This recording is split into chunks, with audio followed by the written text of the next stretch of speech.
Kau pergi hantar, tiba-tiba asal cerita aku naik. Okay, aku sebenarnya nak pergi ke isu ni. Okay, contohlah kita dah buat skrip cantik kan. Lepas tu ada satu production ni, dia bukan buat casting. Kalau casting untuk pelakon so dia ada buka satu peluang. Dia cakap untuk script writer yang baru, hantar skrip korang, nanti kita akan pilih yang terbaik, bayar. Lepas tu lah sekali semua orang dia tak bayar. Dia Tapi collect, dia collect ambil. je. Dia collect je. Ada terjadi tak kes? Ada, memang ada. Banyak lah.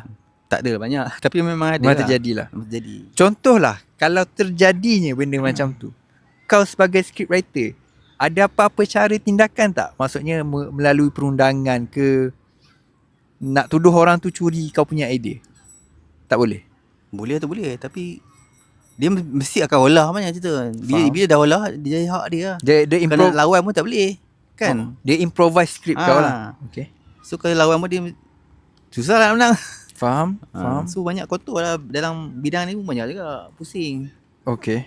Ya. Semua straight. Kau ingat counter 10 tu tak ada yang lekat, mesti ada lekat. Kalau dia jujur, dia akan bagi tahu. Kalau jenis macam tak ada orang lain kan, panggil kau lah buat skrip.